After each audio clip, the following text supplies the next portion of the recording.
Another crazy week in the National Football League. I got grades and takeaways for every game in Week 11 so far. Patriots pull it off on Thursday Night Football. The Jets are essentially a service academy team. Any college football fans out there, Navy, Army, they're playing a big-time team, a better team. They have a dominant start, control the clock, they dominate on the ground, and you're going, uh-oh, they might pull the upset here, and then nope, completely goes south after that. I mean, they stuck around a little bit. That's the only knock on the Patriots here. It felt like they, after the first drive, go put them away. And at times, it felt like they were going to. They eventually did. They let them stick around a little bit too much. But the Patriots continue to roll. It almost feels like a team that kind of controls their own destiny right now. And there's a lot of good teams in the AFC, but pretty favorable schedule. Continue to go out there and play ball and take care of business, and boom, you're sitting pretty going into the playoffs. This morning in Madrid, weird game, not because the Dolphins won by either team. If they won by 3, it's not surprising, but where are the points? I felt like these teams moved the ball. I don't know where the points are. Maybe just an overseas game, but felt like the Dolphins had the right idea right from the get-go at Achane, and he ran for a lot of yards against this terrible defense. And you got to finish. Just kind of the classic Dolphins this year, just making some mistakes that are like, oh, that could have been a touchdown drive, and it wasn't. And after all that, Achane moving the ball very well, making stops on defense. Maybe a little fortunate to win here. And the Commanders, another one they probably could win and don't. There was a few of those this year. Don't really have any more takeaways other than that because the Dolphins are a little better right now. They're putting together some wins. So, do they go on a crazy run? But it does kind of, especially for the Commanders, kind of feels like the season is currently over. I wasn't overly convinced with either or impressed with either of these teams on Sunday morning. Panthers are 2-0 against the Falcons. A big-time comeback, a thriller. A game like this sums up it perfectly on how unpredictable the league is this year. Not because the Panthers won, not because they won by 3. Either team could have won. We know that. But what do we know about these teams right now? Panthers, they're struggling on offense. The only thing they have going for them on offense is sometimes they can really run the football. Rico Dowdle. Defense is impressive. It's keeping them in games. It wins them games. The run defense, night and day better compared to last year. What do we know about the Falcons right now? Even though they're letting games slip away, they've been playing a little bit better against some better teams. Defensively, the pass defense is getting better. Getting after the quarterback, not allowing a lot through the air. Where they're struggling, run defense. Everyone's running all over them. Everything I just said, throw it in the garbage. Everything was the opposite in this game. Bryce Young throws for over 400 yards. Rico Dowdle they couldn't really run the ball all that well against the Falcons. So that's the opposite. Defensively, the Panthers' defense that we saw the last several weeks didn't really show up. They showed up down the stretch. Michael Penix did go down, but they made some stops and it helped, especially in overtime, to help them win. But the defense wasn't really on. The Falcons, it was just completely the opposite for them as well. They could actually run the ball. You had a lead, Bijan running well. Again, your quarterback went down. You could say the Falcons maybe win this game if Michael Penix doesn't go down, but you have that lead. You kept Kirk Cousins for a reason. Bijan's running pretty damn well against a team teams really aren't running the ball overly well. Find a way to win this game. The Panthers, coaching was pretty bad in this game. I can't fully blame or rip Canales because, he just coached Bryce Young to throw for 400 yards. They came back and won. So he's doing something right? But fourth down decisions, 2-point conversion decisions, I'm not really thrilled about that. Questionable. Coaches making decisions too early. And for the Falcons, just again and again, the Colts game, they should have won it. They should have found a way to win. This game, the Patriots game, and they just continue to show we can't really trust the coaching staff. We can't really trust because of that, when do you ever, I would think about, I'd consider moving on from that staff. I've almost seen enough. If you can't trust the staff, you can't trust the staff. And then it kind of brings up, credit to Bryce Young, by the way. No one had that on their bingo card. Who was it? No one thought he could do that. He went out there and did that, and they came from behind and won the game. Now, can you get the offense and the defense same page, same time? I've been saying the same thing with the Falcons, but if the Panthers could throw the ball like that this year, maybe we got something, but the defense got to get back on track. I felt like they did as the game went on. It's just wacky game. I'm a little all over the place because this game was a little all over the place. But back to the Falcons. Can't trust the coaching staff. The offense, defense, can't get them on the same page. The pass defense been getting better. Terrible in this game. The run defense is better. It's been terrible. Michael Penix has had durability concerns going back to Indiana, not just Washington, Indiana. Can I trust him going forward? I don't feel great, if I'm the Falcons right now. It does not feel, you're 0-2 against the Panthers this year to top it off. positive thing is if your quarterback stays healthy in this game, maybe you win the game. You probably win the game. That's really it. But wow, a game, how it went down, and not really expecting that. Bucks Bills ends up being a shootout, and you're saying, well, during this game, like, the Bucks got this, right?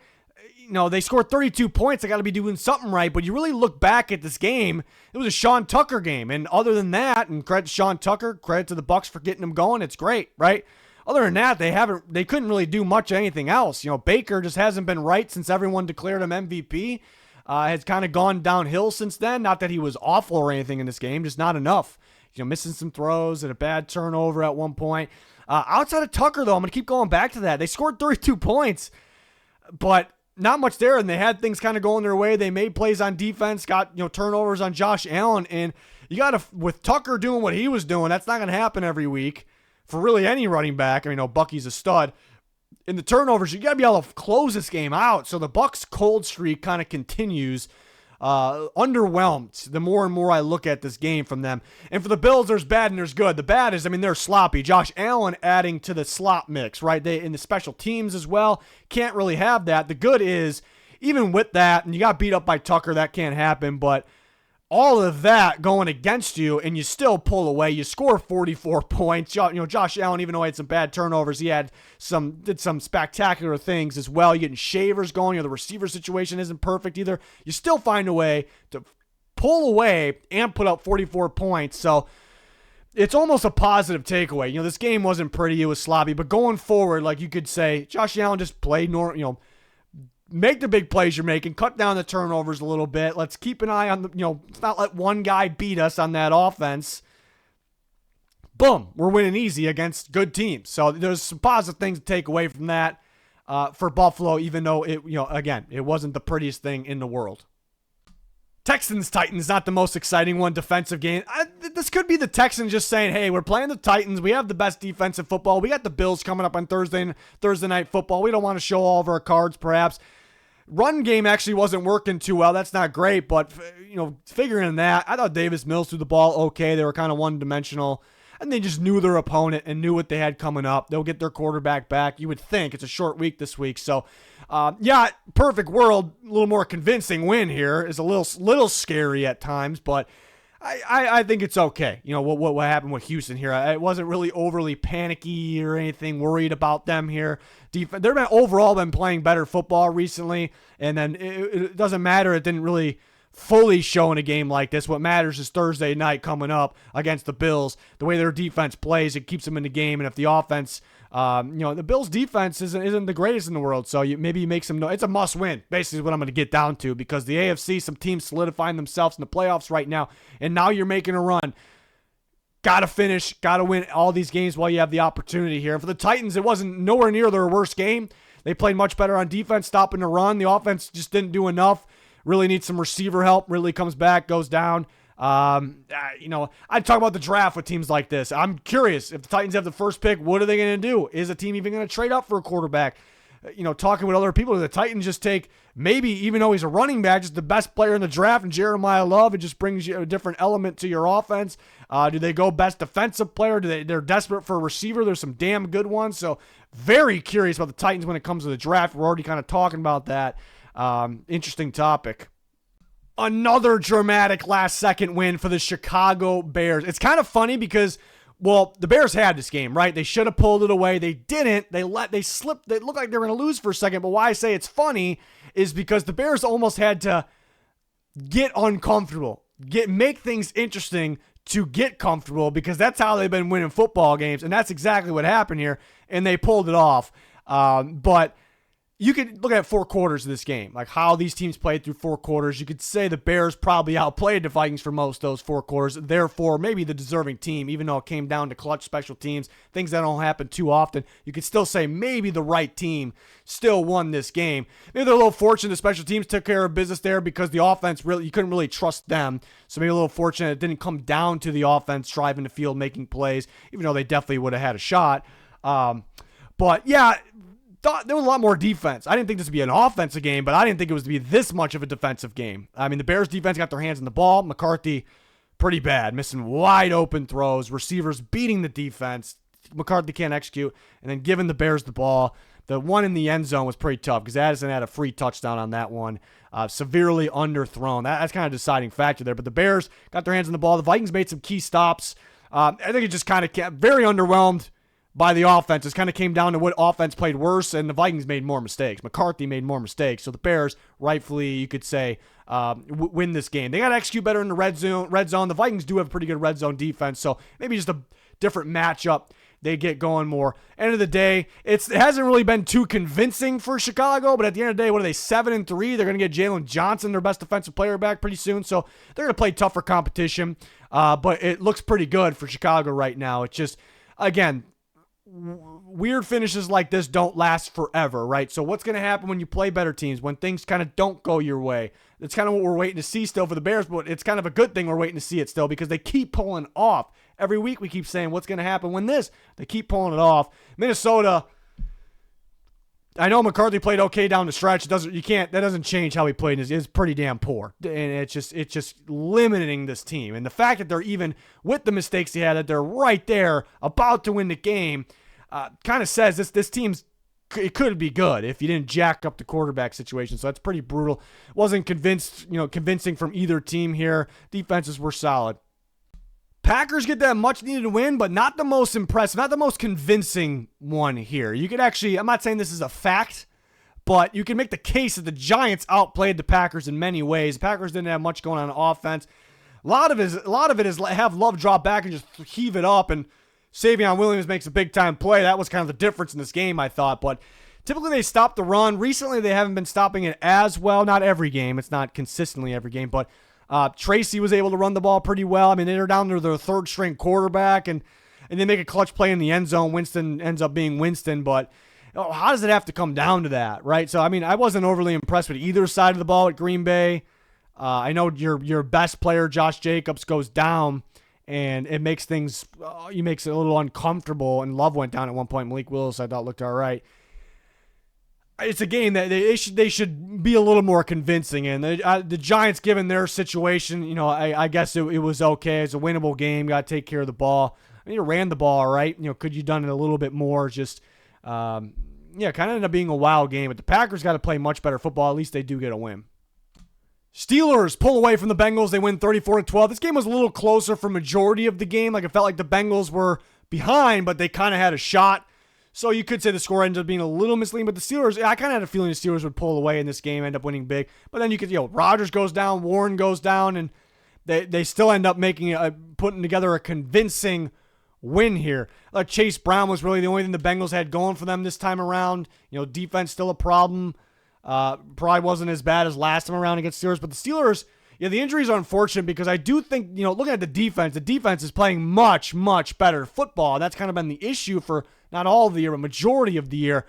So, but it's very unfortunate that Rodgers goes down because this is the defense is turning. You could see just comparing to a few weeks ago, turning the corner here.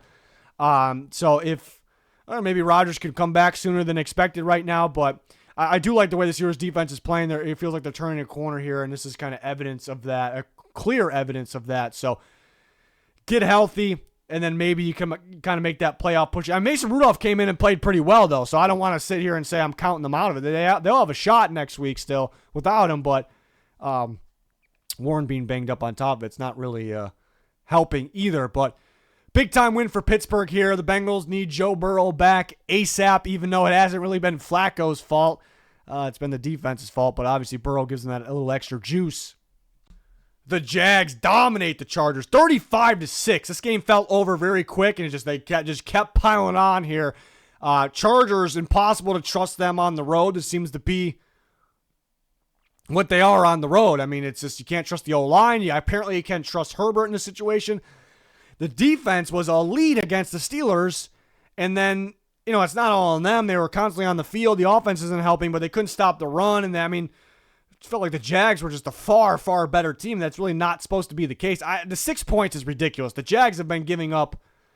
They're a defense that's been, it gets some takeaways, but they're allowing a lot, especially through the air, and it's just shocking that the Chargers could not do anything more. Jags made some adjustments.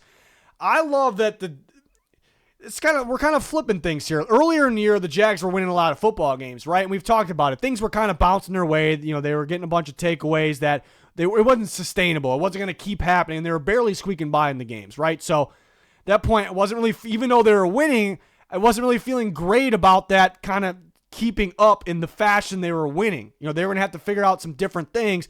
And then we kind of saw that while they were losing. Like, this isn't working anymore. We got to tweak some things here. But now I look at them, seeing that they're capable of this. Now, is this going to stay consistent? I can't sit here and say this is going to be a consistent thing. But showing that they were very pissed off about last week's loss. I feel like they tweaked some things on both sides of the ball. They were able to run the ball very effectively with 2 running backs in this game. But look at that defense. The way they stopped the run, if you could stop the run like that, and they've showed that throughout this year, not every single game, but a game like this, if you could stop the run like that, you always have a shot because you could eliminate a big part of the game or force teams into obvious passing situations.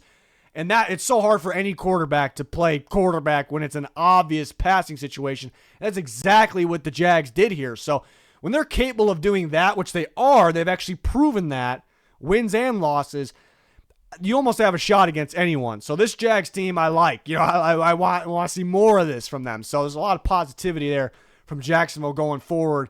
Can the pass defense stay consistent? That's kind of the big question there. Offense did what they had to do in this one.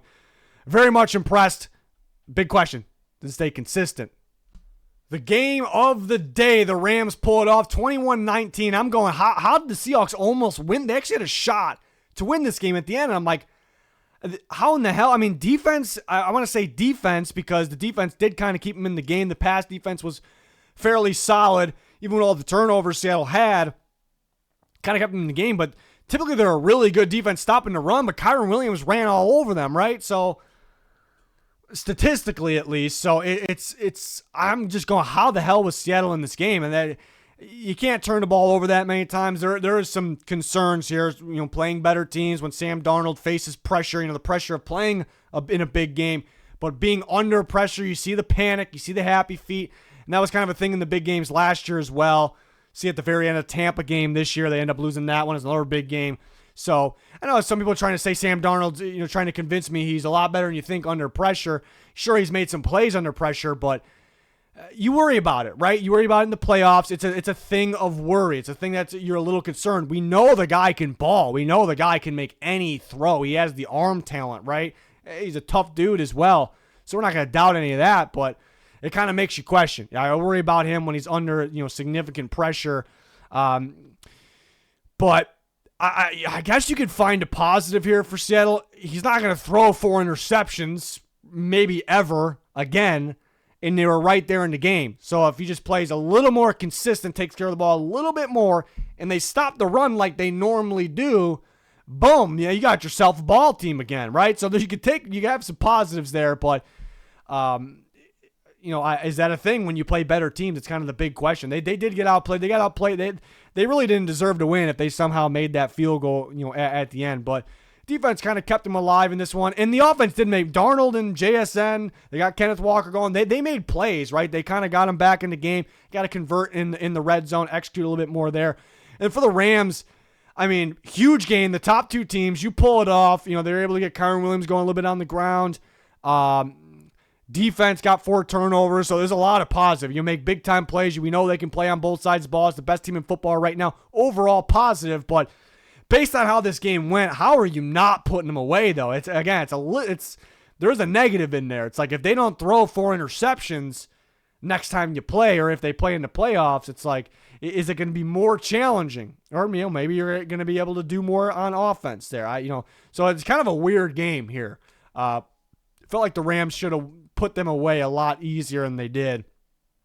But I mean, it's this point of the year. I don't want to say this game doesn't matter. It's a huge game, right? Puts the Rams in the driver's seat. But what I'm going to say, I think this division, the seeding, will be decided at how these teams play, not just in their next meeting, but down the stretch of the season. So this is one just to get out there with the win. Good. Let's move on. And the Rams did that in this one. But kind of a weird game to grade breakdown after the fact, because the Rams, like, almost, I want to say they dominated, but then they kind of didn't. They almost let it slip away somehow. But Darnold and company, they got to be a little bit better in this one, obviously. 49ers get Brock Purdy back, and they absolutely dominate. Brock Purdy looked really solid in this game. McCaffrey, very good. George Kittle, they got him going.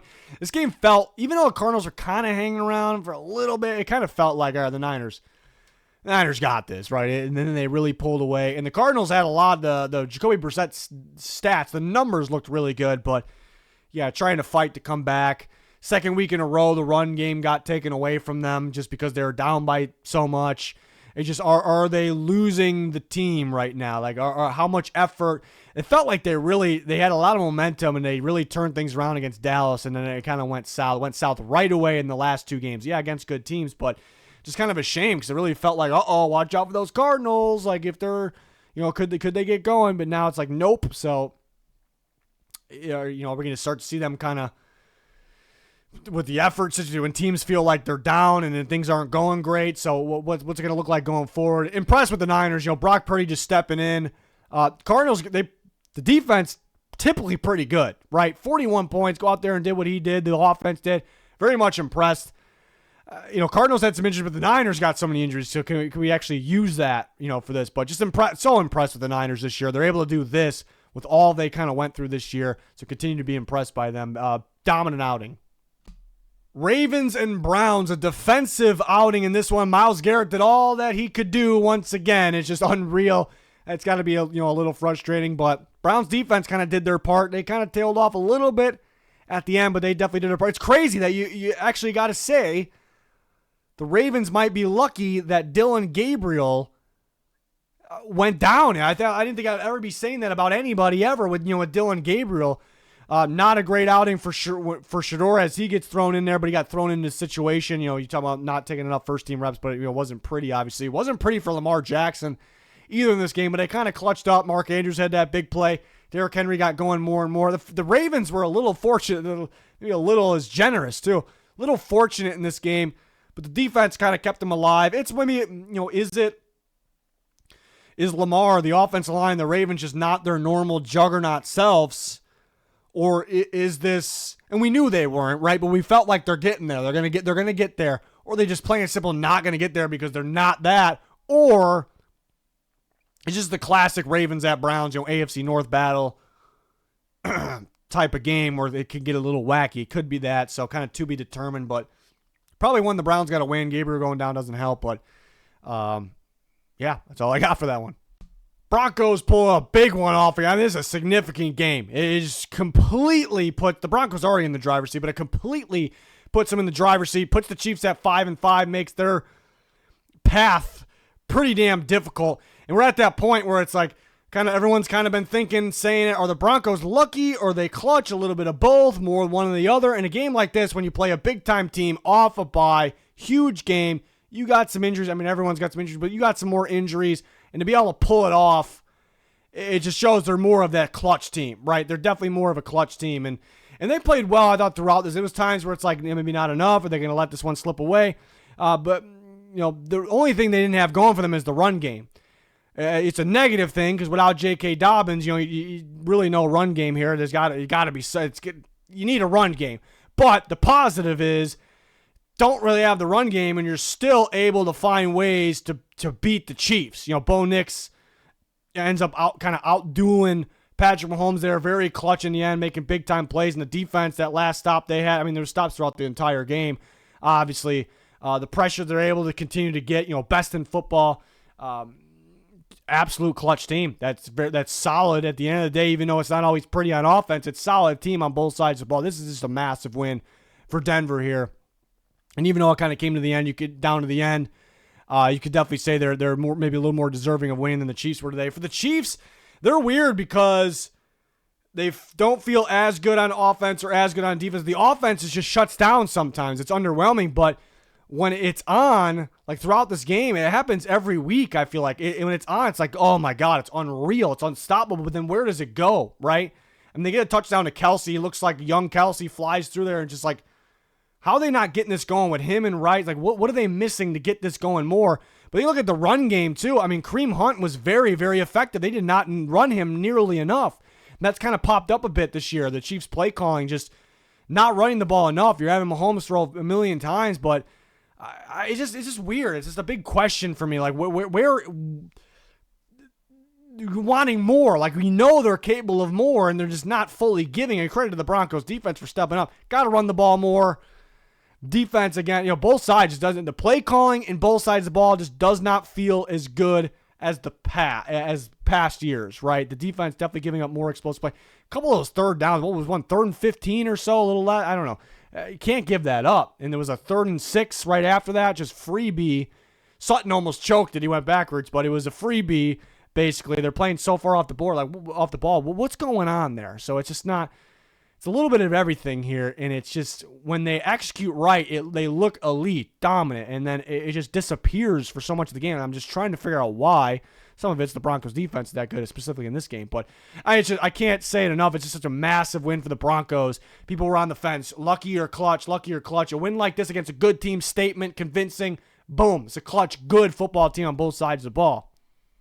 Sunday Night Football was 60 minutes of pretty damn good defense. Elite at times. I mean, the Eagles stopping the Lions on all those 4th downs. More than that, though, it's just incredible how they were playing recently. The Lions defense stepping up as well.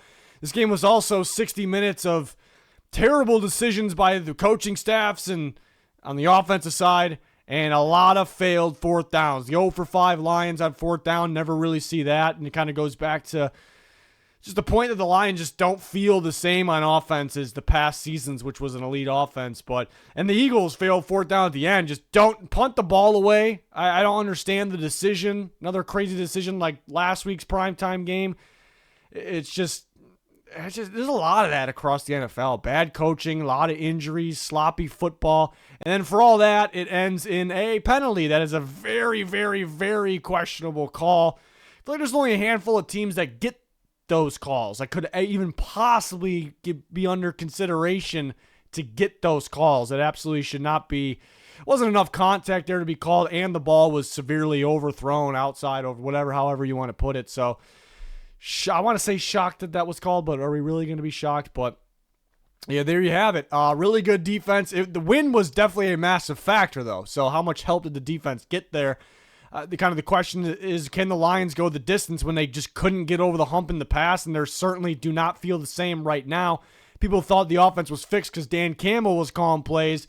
Well, the Commanders to the Eagles, a lot different there. And then for the Eagles, are these wins sustainable? It's not pretty. They're kind of trying to blow the game at the same time. The defense is playing very, very well, but I feel like even from the fan base, it's a very optimistic fan base. It's all you hear is just, rightfully so, just complaints. The offense is just not good. The play calling is terrible. The coaching, questionable. There's a lot to get excited about with the defense, but it's just, I don't even think the vibes are up right now and they're winning because will this keep up if the offense continues to play like this? The answer is probably not, depending on who they play, but if the offense can get going, and it's once again a very scary team because that defense could be the best in football. It's up there. It's getting back on track. It's getting back on track to where it was at the end of last year. Big reason they won, but offense was also a big reason they won it all last year. So yeah, football's been weird this year. These games, man, they're just strange games. Just all that, just kind of waiting for some offense to get going, waiting for a good decision by a coaching staff, and then all that for the end of the penalty. So I don't know how many people are enjoying that really, but that'll wrap it up for the recap/grades video. I'm trying to think of a video. I like this video. A lot of people like it. We're getting later in the year. Is there something a little more important that we can replace it with at this time every single week? We'll talk about it in the comments. How about that? But that'll do it. Stay tuned for our Week 12 videos. Power rankings next. Thanks for watching. Goodbye.